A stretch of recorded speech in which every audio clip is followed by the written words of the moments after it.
All eyes on China. President Xi Jinping attends the final day of the APEC meetings in Lima, Peru. Members of the Asia-Pacific bloc are focused on seeking new free trade options. As this meeting wraps up, Peruvian President Kuczynski is rallying APEC members on trade and reaffirming the importance of globalization.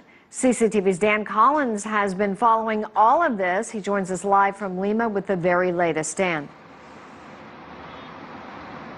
Susan, well, the news just in, the APEC Secretariat has issued a message from Pedro Pablo Kuczynski to the hundreds of journalists and other delegates waiting here for a statement, a joint statement from all 21 APEC members. And now, it expresses concern about a backlash against globalization and concerns that globalization is not fair and free, it's not equal enough, and the distribution of wealth is often unequal. And I think that seems to be pointing to perhaps a debate between members about the benefits of free trade. And if I can just quote Pedro Pablo Kuczynski, he said, "The world today values human and social development.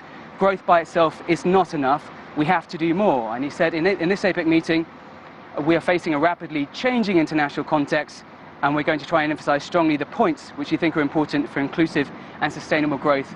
So clearly, reiterating the message against this backlash against globalization and against the rising tide of protectionism. So Dan, after APEC wraps, President Xi starts his official state tour of Peru. Tell us about the significance of this. Well, President Xi has not only had an impact on this a forum of economic leaders from around the Pacific Rim with his keynote speech on Saturday, addressing this key problem, the backlash against globalization, and endorsing free trade, and saying that the Asia-Pacific must be the engine, if you like, for global trade and growth. But he's also combining this visit with an official visit to Peru. He's come from Ecuador and he will travel on to Chile. He'll be meeting with Pedro Pablo Kuczynski, the president of Peru, tomorrow, and he'll be speaking in Congress and attending cultural activities.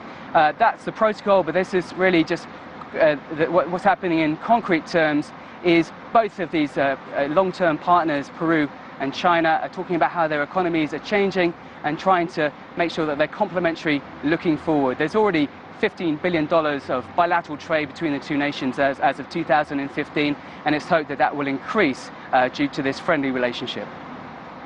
Dan Collins, thank you for the update, joining us live from Lima.